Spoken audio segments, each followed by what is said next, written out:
Long before there were cranes, engines, or electricity, thousands of years ago, the ancient Egyptians executed one of the greatest architectural achievements ever, the pyramids. Many people thought extraterrestrial involvement was behind their construction, as enormous stone slabs, some weighing as much as a Range Rover and over 200 feet tall, seemed unbelievable. However, recent studies reveal that the solution was found right here on Earth, rooted in ingenious human innovation. It is likely that the Egyptians moved those heavy stones for their first pyramid, the Step Pyramid of Djoser, some 4,700 years ago, using a massive ancient water elevator. Now, the first question that comes to mind is, where did they find such huge amounts of water to run this construction in the middle of the desert? Some studies say that the Sahara Desert had more regular rainfall thousands of years ago than it does today, supporting such a hydraulic system. So the landscape resembled a savanna, not a desert. So it was possible there was enough natural water to support the hydraulic lift. Researchers found deep vertical shafts inside the first stone pyramid. They used a computer model that had info about the pyramid's remaining inside parts and the underground tunnels of the site. The team also used high-resolution satellite pictures of the area to include the amount of rainfall from the past in their research. It looks like the Egyptians would place a heavy stone block on top of a floating wooden platform, kind of like a raft, then slowly fill the shaft with water, and the rising water would lift the platform and the stone upwards, sort of like an ancient elevator in action. This cool process is called hydraulic lifting, and it's very similar to how some modern machinery works. But when the Egyptians used it, if they ever did, they would have had to do it with the most basic tools and a really advanced understanding of how water behaves.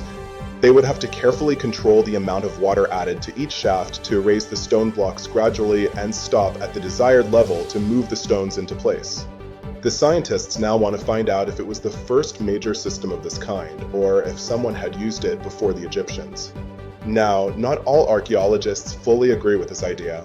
Some point out there is no direct evidence like writings or diagrams from that time that would prove the Egyptians actually used a hydraulic lift system.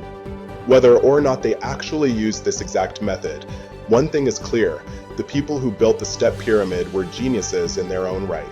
They figured out how to move massive stones all the way to the top of the pyramid with incredible precision and used techniques that still impress scientists today.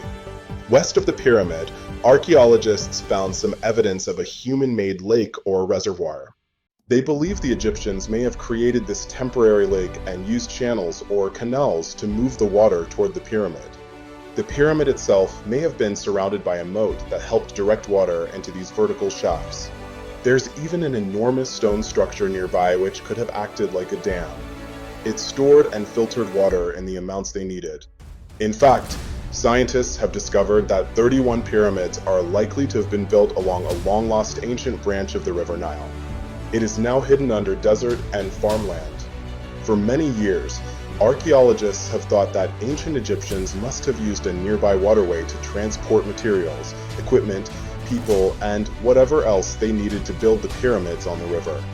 But up until recently, they weren't certain of the location, shape, size, or proximity of this waterway to the site of the pyramids. They used radar, satellite imagery, historical maps, geophysical surveys, and sediment core to map the river branch. During the Middle Ages and the Renaissance, rumors of hidden knowledge resurfaced. In the 20th century, an American psychic claimed a vast haul of records existed beneath Giza's sands. This case presents a different scenario. Individuals with scientific backgrounds claim a revolutionary scanning method exists. However, many experts remain skeptical about these recent findings and their implications.